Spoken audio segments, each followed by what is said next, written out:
Hello and welcome to another edition of Anxiety-Free Selling. Today, I'm super pumped to have Cara Stathas. She is a mother of two beautiful girls, Lacey and Kyla. She's passionate about helping people in her community and launched her franchise business, GymGuyz, North Alpharetta, West Roswell, with her husband in October 2017. Additionally, she works full-time and has been a top account executive at NCC Media in Atlanta for the past 11 years and has produced $75 million in sales. That is a lot of money. Thanks for being on the show today, Cara. Thank you. I'm really honored to be here, excited to be here. Thank you so much. All right, awesome. Well, you are one busy lady. But yes, you could say that. Absolutely. We're wearing a lot of hats right now. I bet you are. So you're in that stage of life where you probably, sleep 2 hours a night trying to get it all done. You hit the nail on the head. Yes, that is true. It's amazing what you can do on very little sleep. Yes, well, and that's why people have children when they're young. Because the older you get, that energy just wanes. I don't know what happens, but yeah, it makes sense why we do these things young. So Cara, tell me a little bit more about your background and just kind of share your story with the listeners so they can get a feel for who you are. Absolutely. So as you mentioned, I do work full-time at NCC Media. I've been in the television industry for the past 14 years, and I've always had a passion for fitness. That's always been something I've enjoyed on the side. And I've been in the Atlanta community for a while, and my husband and I actually moved to Roswell about 5 years ago. It was right before our first daughter was born, and really loved the community. We've always gone out, been a part of the festivals, the farmers markets, you name it. And after a very long commute to Buckhead every day, I was driving home and I just had this moment of, I'm going to do something where we're helping people in our community. And aside from, charitables, we were of course involved with charity and everything, but I'm like, I want to do something on our end where we're helping people. Mm-hmm. And I got this idea, I got fixated on it. I was like, I want to make this reality. I want to figure out what that means. I want to explore this. Mm-hmm. So I reached out to my husband I love my husband dearly. He's a great partner. And I always have ideas, right? But this one was a little bit different.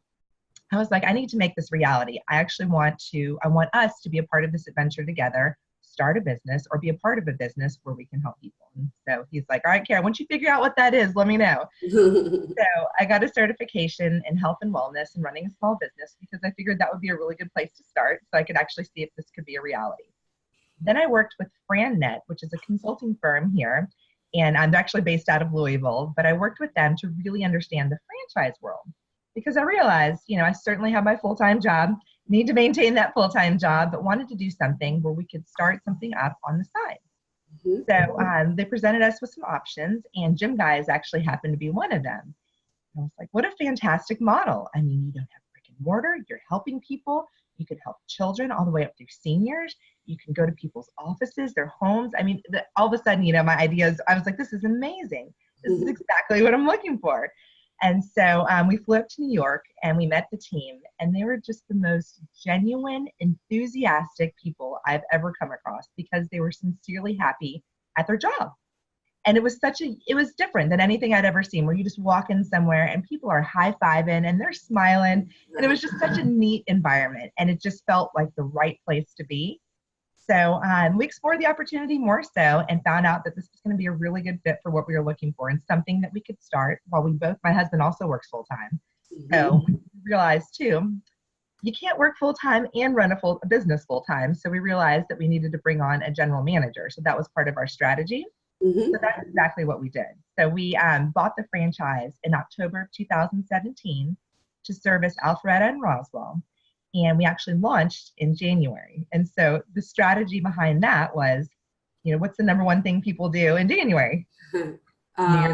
Regret all the food that they ate in December. Exactly. So it's New Year's resolution. Everybody wants to, focus on losing weight and getting healthy. So, that happened to work in our favor. Right. Yeah.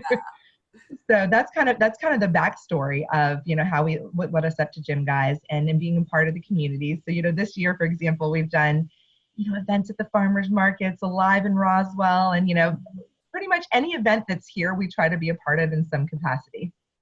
So when you go to an event, how do you show up? Like Alive, for those who don't know, that's in Roswell on Canton Street, correct? And then usually there's a lot of drinking. That's true. That's true. At least the pictures I see on Facebook. So Yes. are people getting into fitness, or is that when it starts at, like, I personally have not been to an Alive in Roswell. So does it start at, like, earlier in the day, and then that's your opportunity to bring some fitness into it, or how's that work? Just as an example. So the way it's set up is there are 3 different portions of Alive in Roswell. So in the downtown area, yes, that's generally where more of the drinking does take place, but they have different vendors down there. And then this year they had the interactive zone, which is at City Hall. And it's really neat because there are a lot of different fitness participants there. So it's geared a little bit more towards children. However, that you can do fitness demos. And so, for example, we'll get out there and we'll have dumbbells, we'll have jump ropes, and we try to appeal to the kids. We've done an obstacle course as well. And so it's just a really great opportunity to actually get in a little exercise, understand what it's all about, and talk about the brand while also being a part of the community. Awesome. So I think it's interesting that you chose a franchise versus just starting up your own thing. Why did you make that decision? So the idea with the franchise, I mean, they have systems in place, right? And so it's really nice. I mean, obviously, now being an entrepreneur, but not having that background per se, you can have an idea, which is wonderful, but implementing it, really understanding it all the way through, and having a great group of people to guide you along the process has been really instrumental. I mean, there have been numerous times that I've called up, corporate for question support and you name it. And so already having those systems, those people in place, especially for our stage in life, has really proved to be a good fit for what we are looking for. Well, it makes sense. And I do have friends that have become very successful buying franchises. It's, I've always just started my own thing, but I definitely see the value in having established systems and processes, like you said, and someone to lead the way. You also said that you hired a general manager right off the bat. Yeah. What was that process like for you and during the interview process?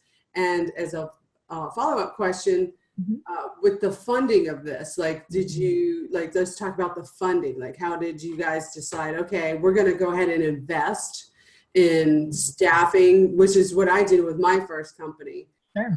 But, you planned it out that way so that you could bring help on immediately. So the way that worked, we explored a couple different options, and we ended up actually going with the SBA loan approach. And we learned a lot about the SBA and that whole process. My whole philosophy too, and you touched on, hiring people, bringing people on board. What I did initially is I talked to 12 different franchisees. And the reason why I did that is I talked to the people who, unfortunately, maybe a couple people had to shut their doors. I talked to the people who were incredibly successful, and then people who had a similar model to our own that we wanted to implement. And I basically wrote down everything that they said, and I reviewed all the notes and found some commonalities. And I was like, okay, in order to be successful, here's what these people are doing, and here's what these people didn't do.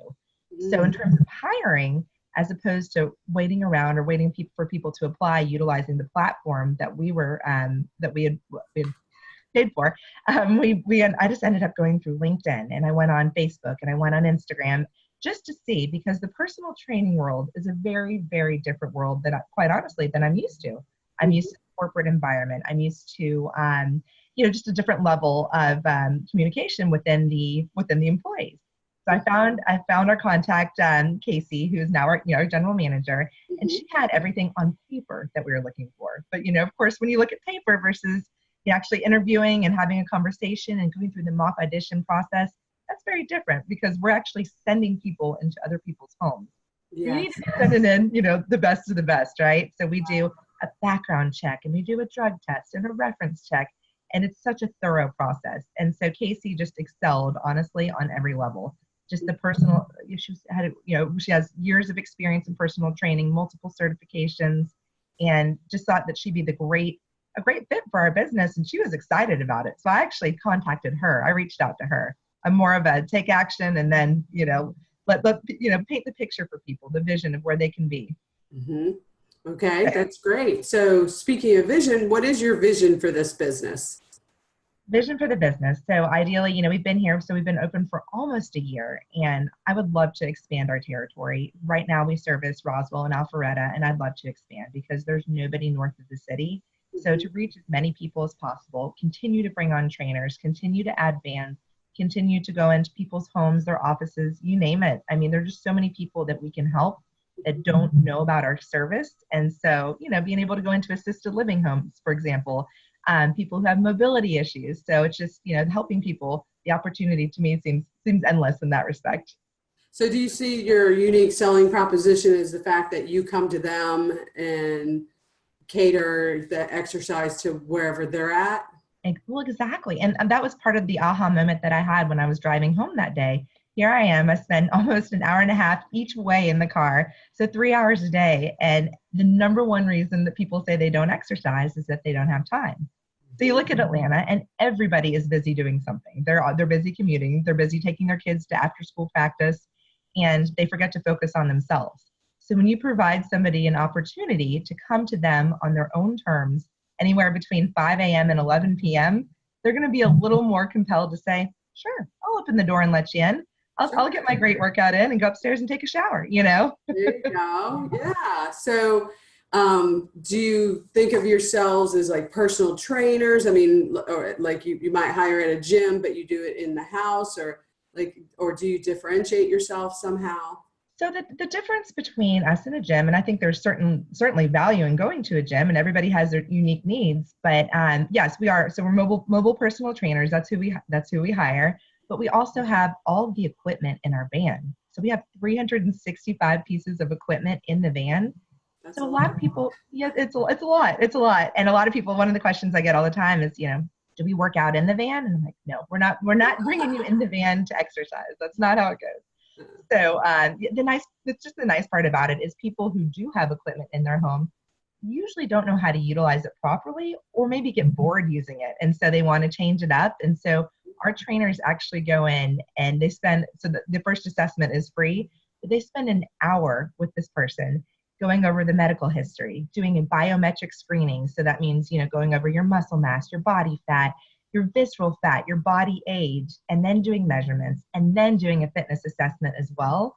So basically, you're getting the value of somebody coming to you and customizing a program specifically for you on, and your needs. And so you don't necessarily get that at a gym, at least to that extent. And we hold you accountable, and that's the difference thing, because at the gym, a lot of times, unfortunately, people get roped into a contract and then they drive along and they're like, I'll go tomorrow.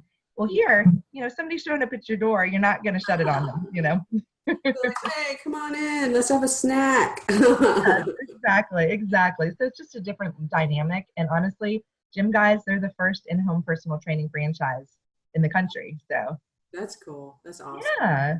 So let's shift this into the sales side of things. So you sold over 75 million in your lifetime. So drawing from that, GymGuyz and beyond, do you have any sales tips that you can share with the listening audience? I do. So when it comes to sales, I don't even want to position it as sales. I talk, for example, in the GymGuyz business, I'm like, when you're in someone's home, you're not selling them anything. I'm like, you're talking about your passion. And that's the thing with our trainers, they are so passionate about helping people. So you're connecting with people, you're understanding them, you're listening to them. It's all about them. It's all about what they want. It has nothing to do with what we want. And so I think that is so important in any aspect of life. You want to understand what the other person is looking for and if it's a good fit. And like, to me, that's what I found to be the most successful sales tip that I could possibly, help anybody with. Mm-hmm. Well, it's amazingly simple, but it's hard sometimes for salespeople to implement that.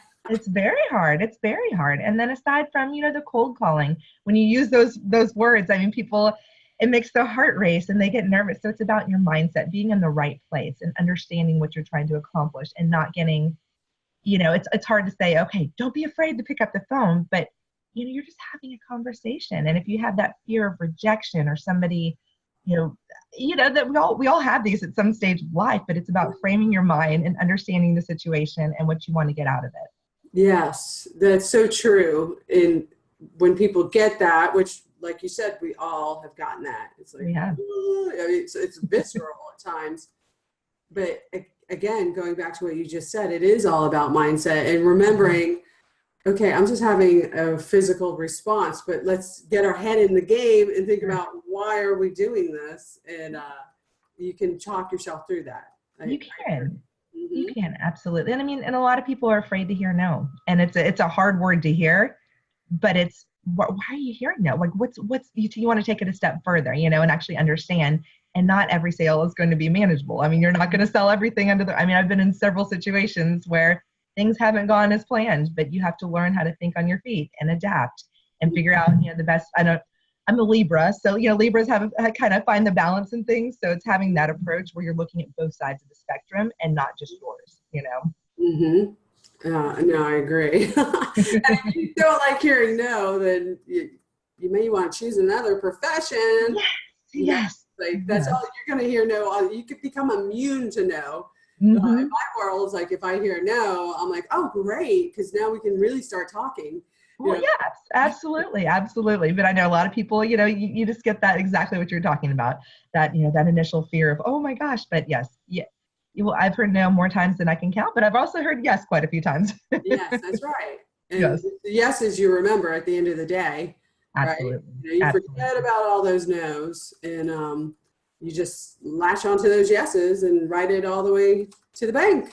Absolutely. And I mean, it's just focusing too on the mission and the reason and the why you're doing it. We can all get so fixated, and everybody has a different reason for why they do something. And I've learned that with managing the trainers, not all of them are motivated. Everybody has a different motivating factor, for example. So for me, it's, I want to help people. Plain and simple. I just want to help people. So that's what motivates me. When things don't go wrong, I look back at the clients that we've helped and look at some of their stories, and I'm like, that's why we're doing this. This is why we're doing this, And my mom, so she's battling breast cancer. My father-in-law is battling mesothelioma. And for us, this was also a huge part of our decision to help people, because we're looking at them and we're seeing what they go through.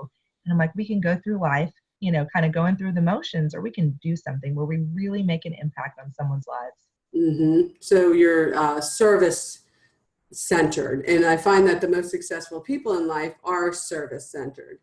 They're wanting to give back to the community, and of course, ultimately that you have to keep the lights on and all that to make money, but you're coming from a place of service. Absolutely. It's just a happier place to be in general.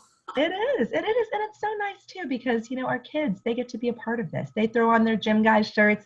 They come to the events. They see us helping other people. Kyla goes, Mom, when I grow up, I want to be a personal trainer. And it's a nice way to raise kids when they see you working hard towards something you believe in, and that's a great way to raise them. Because, a lot of kids, they see their parents stressed out and frustrated, and it's hard to mask that. Kids can really pick up on those stressors and things. And so like, I'm just a person where I'm like, I want to, influence them in a positive way. And that's so important to me. Well, it's because you're a good mom. And I think that's a great point that you bring up about the kids as a small business owner. One thing you said, like for you, it's, passion, helping people. And then, for your personal trainers, it may be different. So you kind of you're wearing several hats because you are the business owner. So you have to learn, okay, well, how do I motivate my personal trainers into your own, how you show up in sales. So it's different, and it helps when you have a vision like you have for yourself that you can share with your employees that, this is who we are. This is where we're going. These are words that we use to back up that vision. And then with the kids, I remember I've been in real estate for 20 years. And when I initially got into it, I've done everything in real estate now, but initially I was buying either long-term hold properties like quadruplexes or single family houses and flipping them, that kind of thing. And I brought my son, who was 3 or 4, and maybe 5 at the time. And one of them, I was going to fix it and sell it, like flip it. So it was like, we're walking through, it's like a 2-story house that you'd see in suburbia, except for like the ceiling was missing where someone had fallen through the drywall and walking through it. And my son's like, I don't want to live here, Mommy. I was like, oh yeah, okay, don't worry about that. We're not going to live here. But I didn't even think about that being the impression that he would get. And then another time when he was 3, he didn't want to go to preschool. And I said, well, if you don't go to school, you have to go to work. And he's like, I said, if you don't, you're going to have to go to work with Mommy today if you don't go. He's like, that's okay. I'll go to work with you. So we load up in the truck and I drive out to Marietta where I was flipping a house. Mm-hmm. And so I walk up and everybody was working on the outside at that point. You know, they were painting, landscaping. And I walk around, I'm like, blah, blah, blah, blah, blah, you know, this is giving orders. Yeah. And then I hop back in the car and I said, you want to go to Wendy's? You know, and he's like, he said, well, Mom, I thought you said you were going to work. I said, I did. I said, that's what I was doing. He goes, nope. He said, everybody else was working except for you. Oh, wow. Like, oh, okay. So then I got the opportunity to explain to him, you know, that I was the boss because I was taking all the financial risk and everybody he saw was going to get paid for sure. Whereas I only got paid if I made the right choices and the right decision, and it turned out to be a profitable deal. So I was taking all the risks. Sure. So therefore, I didn't have to actually paint the house or put out the pine straw. Right. So there's so much that can be taught to children by observing their parents, like you said, and they don't miss a thing. They don't. They don't miss anything. No, unfortunately, sometimes. That is true too. That is very true. Yeah. Absolutely. Well, good for you though. I think it's such a great thing that you're able to share with your girls, and I encourage all the listeners. And I love the fact that you both have full-time jobs, but you got your side hustle, right? Right. No, you're right about that. Build and grow. So it's not impossible for sure. You can have a full-time job and then also have something else that you're growing for your benefit, for your retirement, and as an additional income stream. So that just goes to show you, you know, you are an extremely busy person, no doubt about it, but you're making it happen on all fronts. You know, you're raising good kids, you're working full time, you've got your business you're growing. So it just takes energy, right? It takes a lot of energy. I will tell you, you know, back in the day, I'm used to going at, 100 miles an hour. That's just kind of how I'm wired. Right. But I just remember, back in the day when I first started out, first job out of college, actually prior to that, I lived in San Francisco on a couch. Nice, couch surfing. in a 1-bedroom apartment with 2 other girls. And I worked at a PR firm and I made $400 every other week. And I took the bus to work every day because I was so passionate about, I wanted the opportunity to go out to California to be on my own. Because I feel like with anything in life, you've got to, for me, I'm like, I want to work for it. I want to earn it.